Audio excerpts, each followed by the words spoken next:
Hi friends, मैं मनीष कुमार आपका इस चैनल में स्वागत करता हूं। और सबसे पहले कैसे हैं आप लोग, कैसे चल रही है आप लोगों की प्रिपरेशन बिहार स्टेट की एंड केवीएस की एंड सीटेट की प्रिपरेशन कैसे चल रही है आप लोगों की। आई होप कि आप लोगों का एग्ज़ाम की जो प्रिपरेशन है वो काफ़ी अच्छी चल रही होगी।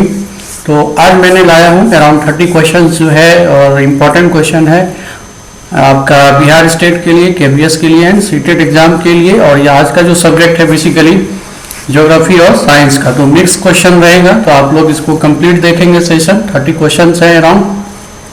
तो कंप्लीट सेशन देखिए और सारे क्वेश्चन को समझिए, देखिए और खुद से भी आंसर करने की कोशिश कीजिए। मैं भी इसमें आंसर दूंगा आपको, ठीक है। एंड उसके बाद मेरे चैनल को आप लाइक कीजिए, शेयर कीजिए, अपने फ्रेंड्स के बीच में उसको फॉरवर्ड भी कीजिए, ठीक है। चलिए स्टार्ट करते हैं आज का पहला क्वेश्चन से।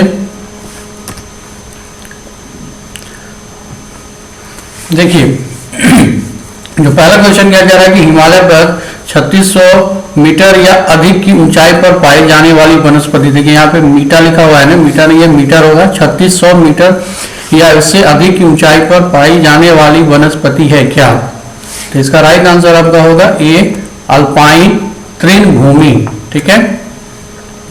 सेकंड क्वेश्चन क्या कह रहा है, निम्न में से वनीकरण किसकी प्रक्रिया है? निम्न में से वनीकरण किसकी प्रक्रिया है? वनीकरण मतलब वनों का जो नए तरीके से करना, वन को बढ़ाना, वन का उसका एरिया जो है कैसे आप वन को मतलब उसके एरिया को आप कैसे बढ़ा सकते हैं, तो उसमें क्या होगा? इसका राइट आंसर बी अधिक वृक्षारोपण करना। तीसरा देखिए, भारत का कृत्रिम बंदरगाह कौन सा है? भारत का कृत्रिम बंदरगाह कौन सा है? तो थर्ड का आंसर क्या बनेगा? चेन्नई। ऐसे सबसे बड़ा बंदरगाह इसमें कौन सा आएगा आपका? विशाखापत्तनम। अगर कोई पूछेगा कि सबसे बड़ा बंदरगाह कौन सा है तो विशाखापत्तनम है, ठीक है। चलिए अगला क्वेश्चन लेते हैं।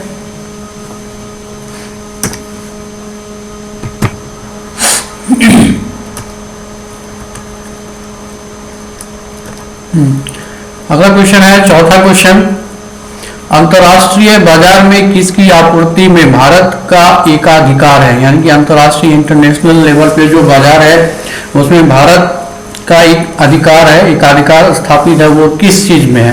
लोहा, अभ्रक, बॉक्साइट या तांबा? तो चौथे का आंसर क्या होगा? बी अभ्रक। पांचवा क्वेश्चन देखिए, कावेरी जल का बंटवारा किन राज्यों के बीच का विवाद है? कावेरी जल का बंटवारा किन राज्यों के बीच का विवाद है? पांचवा क्वेश्चन का आंसर होगा आपका सी तमिलनाडु एवं कर्नाटक, क्योंकि इस नदी के जल को लेकर के हमेशा तमिलनाडु और कर्नाटक के बीच में हमेशा विवाद छिड़ता रहता है कि कभी पानी बंद कर देगा, कभी कुछ कर देगा।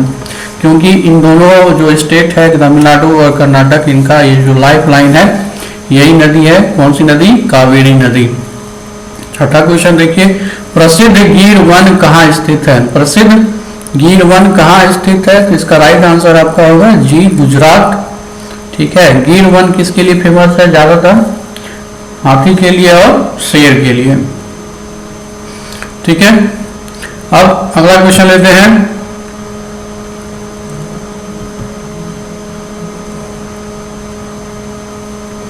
सातवां क्वेश्चन देखिए, विश्व का अधिकतम समाचार पत्र कागज कहां से प्राप्त होता है? विश्व का अधिकतम समाचार पत्र जो कागज होता है, यानी समाचार पत्र के लिए जो कागज यूज किया जाता है वो कहां से प्राप्त होना है? तो सातवें का आंसर क्या बनेगा? पर्णपाती वन। पर्णपाती वन में जो है वहां की जो जंगल है, वहां की जो पत्तियां है, हर पहले तो हम लोग जानते हैं कि जनरली बांस के पत्तों से ज्यादा बनता है आपको कागज, ठीक है। तो पर्णपाती वन में ज्यादातर आपको बांस दिखेगा, ठीक है, जिसको इंग्लिश में बैम्बू बोलते हैं।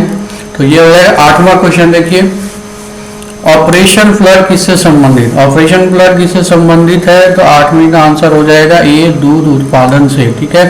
नौवां क्वेश्चन है शीत मरुस्थल, ठीक है। शीत मरुस्थल जैव मंडलीय आरक्षित क्षेत्र किस राज्य में स्थित है? शीत मरुस्थल जैव, ठीक है, शीत मरुस्थल जैव मंडलीय आरक्षित क्षेत्र किस राज्य में स्थित है? तो नौवीं का आंसर क्या हो जाएगा आपका? ए हिमाचल प्रदेश में। शीत मरुस्थल क्यों कहा गया है? क्यों? क्योंकि यहाँ पे तो देखिए एक तो पहाड़ है हिमाचल प्रदेश में, जानते ही है। दूसरी बात है कि यहाँ पे जो हिमालय वाला जो रीजन है ज़्यादातर वहाँ पे बर्फ रहता है हमेशा सालों भर, तो इसीलिए उसको कहा गया है शीत मरुस्थल, क्योंकि बर्फ रहता है। बर्फ की वजह से जो है वहाँ पे ज़्यादा पेड़ पौधे नहीं हो पाते हैं हमेशा, इसीलिए उसको कहा गया शीत मरुस्थल। ठीक है, शीत मरुस्थल में कंफ्यूज नहीं होना है कि वो जो है जो रेगिस्तान वाला जो मरुस्थल है या सहारा गोबी वाला जो मरुस्थल है उसके बारे में कहा जा रहा है। तो ये कहाँ है आपका? हिमाचल प्रदेश में। 10वां क्वेश्चन, भारत का पहला सौर शहर कौन सा है? भारत का पहला सौर शहर कौन सा है जहाँ पे सबसे ज्यादा सौर ऊर्जा यूज किया गया है? ये आनंदपुर साहिब है। इसका राइट आंसर ए बनेगा 10वें का, आनंदपुर साहिब।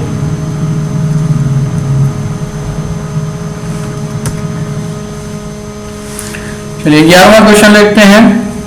क्या कह रहा है? केरल तट पर पाई जाने वाली मोनोजाइट रेत जिसका प्रयोग परमाणु ऊर्जा के उत्पादन के लिए किया जाता है उसमें क्या होगा? केरल तट पर पाई जाने वाली मोनोजाइट रेत।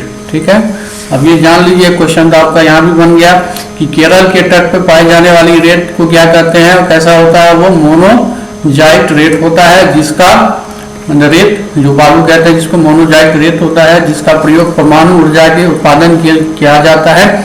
उसमें क्या होगा? सबसे पहले तो हम लोग ऐसे भी जानते हैं कि परमाणु ऊर्जा के लिए सबसे ज्यादा जो फेमस यूज होता है आपको यूरेनियम U-236 का यूज होता है। ठीक है, यूरेनियम 236। ठीक है, तो ऐसे आंसर क्या होगा इसका? यूरेनियम।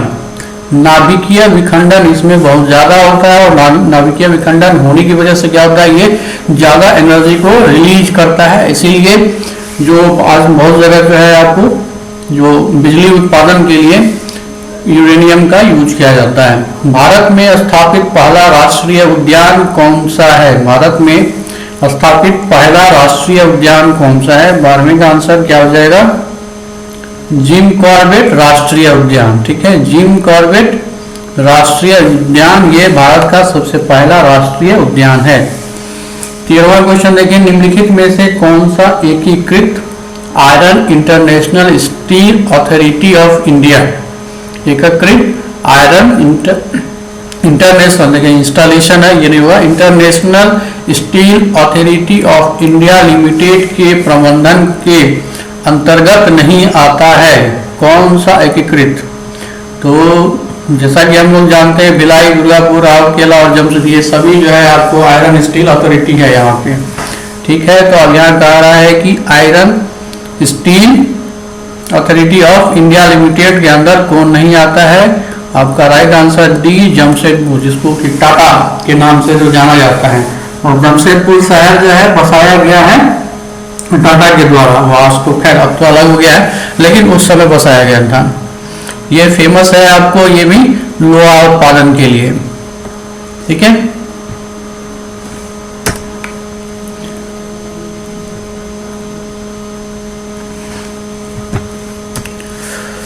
चलिए 14 क्वेश्चन देखते हैं कि 14 क्वेश्चन क्या कह रहा है आपको? किस प्रकार के उर्वरक के लिए भारत पूरी तरह से आयात पे निर्भर है? किस प्रकार का उर्वरक के लिए? ठीक है, किस प्रकार का उर्वरक के लिए भारत पूरी तरह से आयात पे निर्भर है? तो 14 का आंसर क्या बनेगा? पोटास उर्वरक। पोटास उर्वरक जो है ये भारत बाहर से मंगवाता है, इसीलिए मार्केट में पोटास का रेट थोड़ा सा ज्यादा पड़ जाता है। दक्षिण भारत का मैनचेस्टर कौन है? दक्षिण भारत का मैनचेस्टर किसको कहा जाता है? कोयम्बटूर को। दक्षिण भारत में मैनचेस्टर किसे कहा जाता है? कोयम्बटूर को। 16 क्वेश्चन देखिए, निम्नलिखित में से कौन भारत में वृष्टि बहुल स्थान है? वृष्टि यानी कि जो ओलावृष्टि ना होकर के सिर्फ वृष्टि, वृष्टि से यहाँ पे मतलब है बारिश। यहाँ सबसे ज्यादा बारिश कहाँ होती है? इसका राइट आंसर होगा आपको मौसिनराम। पहले चेरापूंजी हुआ करता था, लेकिन अब आपका हो गया मौसिनराम, उसी के जगह का एरिया है, उसी से थोड़ा सा हटके है। तो राइट आंसर इसका मौसिनराम बनेगा। 17वां क्वेश्चन देखिए, 17 नंबर क्वेश्चन 17 क्या कह रहा है कि हिमालय के स्थान पर कौन सा सागर पाया जाता था। हिमालय के स्थान पे कौन सा सागर पाया, यानी कि हिमालय से पहले वहां पे कोई सागर था, तो सागर का क्या नाम है। 17 काफी फेमस क्वेश्चन है ये, टेथीज सागर। ठीक है, कई बार पूछा गया है और बीपीएससी यूपीएससी लेवल का भी ये क्वेश्चन है। तो ये इसका आंसर क्या बनेगा, टेथीज सागर। 17वां क्वेश्चन कह रहा है कि हिमालय के स्थान पे कौन सा सागर पाया जाता था, कि मतलब जहां पे हिमालय है उससे पहले कोई सागर हुआ करता था जो कि अब नहीं है, तो सागर का नाम है टेथीज सागर। जोजिला दर्रा किस किस को जोड़ता है। जोजिला दर्रा ये भी बहुत ही फेमस क्वेश्चन है। ठीक है, और कई बार पूछा जा चुका है ये क्वेश्चन। तो जोजिला दर्रा किस किस को जोड़ता है। 18वां क्वेश्चन का आंसर क्या होगा, लेह और श्रीनगर, लेह लद्दाख और श्रीनगर को जोड़ता है जोजिला दर्रा। रावी नदी पर बना उच्चतम बहुउद्देशीय बांध कौन सा है। रावी नदी पे बना उच्चतम बहुउद्देशीय बांध कौन सा है, रंजीत सागर बांध। तो कुल मिला के आप अभी देख रहे हैं कि जितना भी क्वेश्चन है नदी से रिलेटेड है, आपका पहाड़ पठार से रिलेटेड है, सागर से रिलेटेड है, एरिया से रिलेटेड है। तो टोटली जो है आपका ये ज्योग्राफी से ही रिलेटेड क्वेश्चन है। कुछ साइंस के भी क्वेश्चंस हैं। तो साइंस और ज्योग्राफी ऑलमोस्ट बहुत लगभग में सेम होता है। तो जो करना कोशिश आपको यही है कि देखिए ज्योग्राफी में बेसिकली क्या क्या आता है, मिट्टी के बारे में पढ़ना होता है। दूसरा, वहाँ अगर मिट्टी है तो वहाँ कौन कौन सी चीज़ें, मतलब मटेरियल्स क्या क्या निकल रहा है धरती के कोर से। तीसरा, पहाड़ पठार और मैदानी इलाका, इसके बारे में पढ़ना होता है। चौथा क्या है कि कौन से एरिया में कौन सी नदी और नदी के किनारे क्या क्या है, कौन कौन सा शहर बसा है, वहाँ की क्या मतलब खासियत है। और नदी जो है समुद्र के मुआयने पे जाकर के कौन सी नदी कौन से सागर में मिलती है, क्या मुआयने बनाता है, किस तरह का वो डेल्टा बनाती है, इन सब चीज़ों के बारे में जो है ज्योग्राफी में पढ़ते हैं। और इसी से रिलेटेड जो है आपको जनरली क्वेश्चंस आते हैं। तो इसीलिए मैंने जो क्वेश्चंस लिए हैं आपको उस पॉइंट्स का लिया है ताकि आपको भी आसानी रहे कि उस तरह की चीज़ों को आप पढ़ सकें। ठीक है, तो इसलिए मैं कहता हूँ बार बार, मैं जितना भी वीडियो अभी तक मैं डाला हूँ तो उसमें हमेशा कहता हूँ कि आप कंप्लीट वीडियो देखिए, ये नहीं कि 2 मिनट देखा छोड़ दें। कंप्लीट वीडियो देखिए, आप ही के काम का है ये, और इससे बेनिफिट मिलेगा आपको। चलिए फिर नेक्स्ट स्लाइड लेते हैं।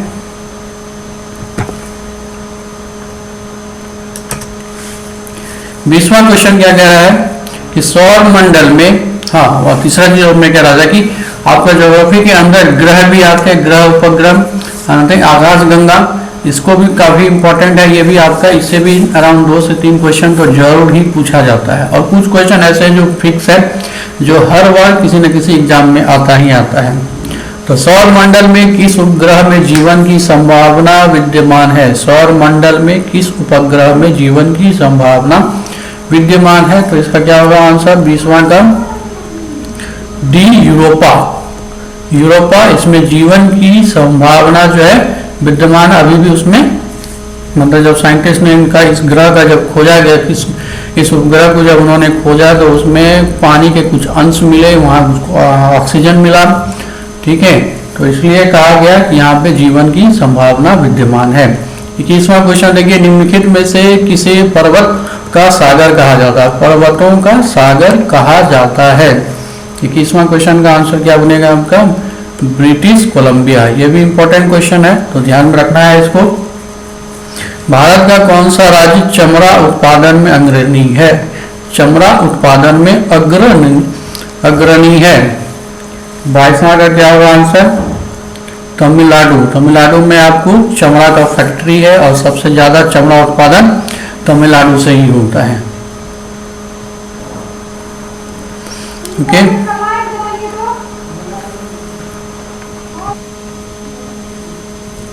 चलिए अगला स्लाइड लेते हैं। 23वां क्वेश्चन देखिए, गांठ बांधना, जमाव करना और कतरना जैसी गतिविधियां किससे संबंधित है। गांठ बांधना, जमाव करना और कतरना जैसी गतिविधियां किससे संबंधित है? 23वां का आंसर क्या बनेगा? भेड़ पालन से। ठीक है, भेड़ पालन से रिलेटेड क्या है आपका? गांठ बांधना, जमाव और कतरना। भेड़ पालन क्या है? भेड़ का जंगल को क्या किया जाता है? कतरन किया जाता है, इसीलिए रखा गया कतरना, जमा करना उसको और गांठ बांधना। तो निम्नलिखित में से इडुक्की जल विद्युत संयंत्र जो है कौन सी नदी पे स्थित है? इडुक्की जल विद्युत संयंत्र जो है कौन सी नदी पे बनाया गया है? 24 का आंसर पेरियार नदी। पेरियार नदी भी बहुत फेमस है और इडुक्की जल विद्युत संयंत्र ये भी काफी फेमस है। 25वां क्वेश्चन, निम्नलिखित केंद्र शासित प्रदेशों में सबसे छोटा कौन सा है? केंद्र शासित प्रदेशों में सबसे छोटा प्रदेश क्षेत्रफल की दृष्टि से कौन सा है? क्या होगा? 25 का आंसर लक्षद्वीप। ठीक है, छोटा सा आपका केंद्र शासित प्रदेश है क्षेत्रफल की दृष्टि से भी और जनसंख्या की दृष्टि से भी।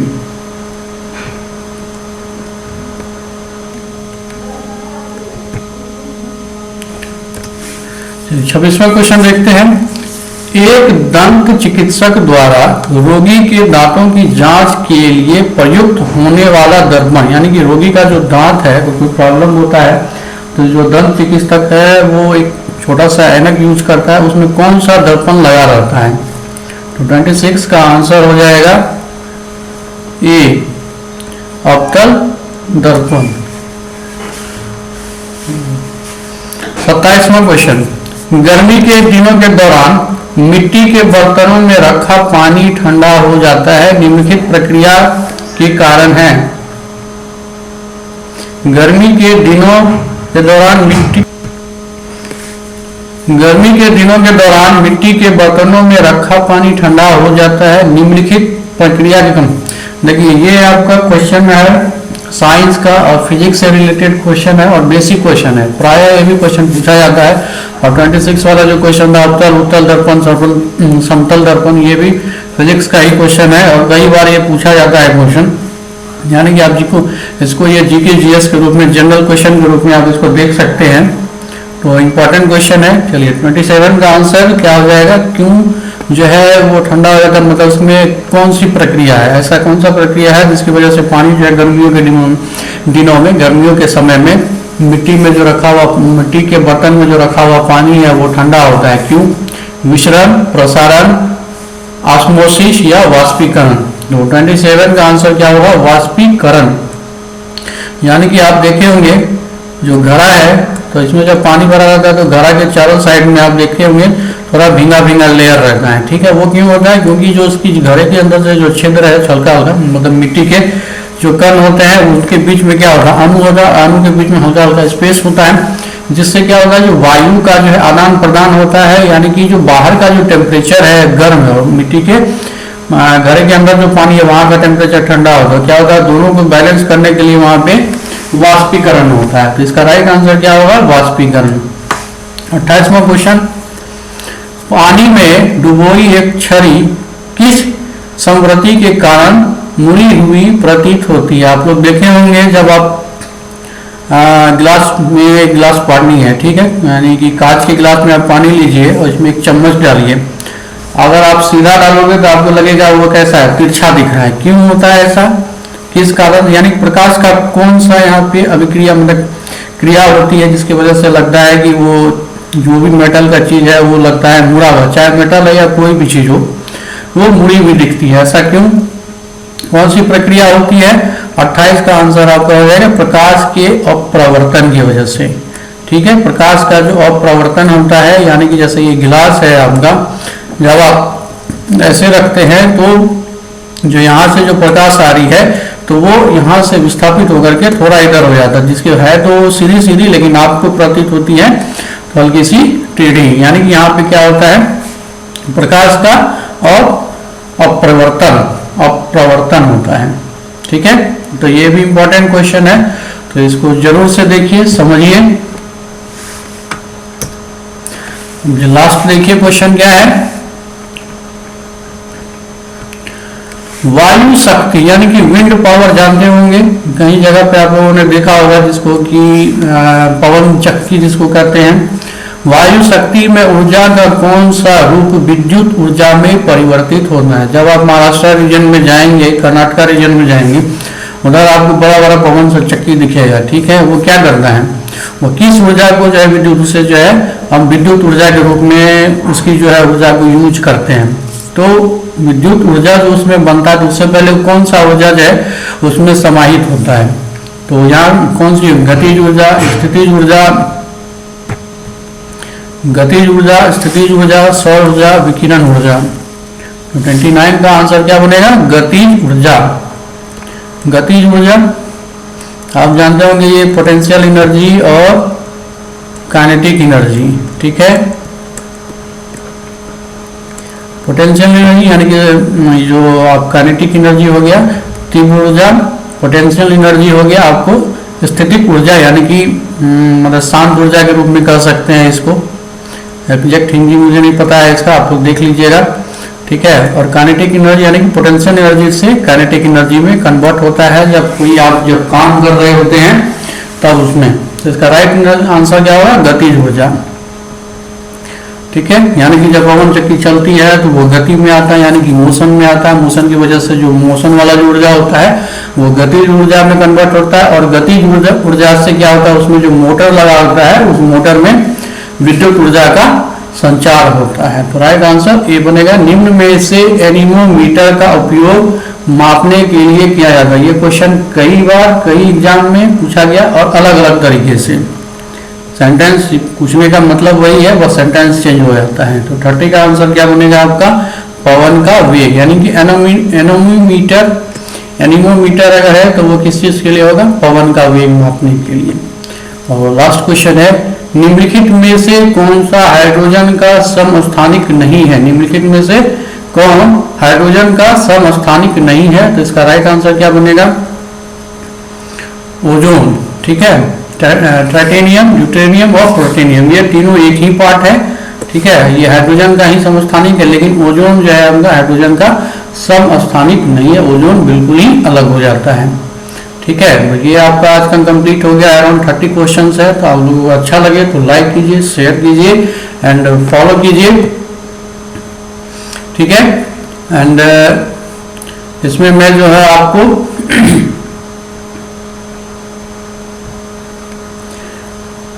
ठीक है, और आप लोग मुझे जो है फॉलो कर सकते हो unacademy.com पे, आप मुझे फॉलो कर सकते हैं। फेसबुक पे आप जाके सर्च कर सकते हैं कुमार मनीष से, ठीक है।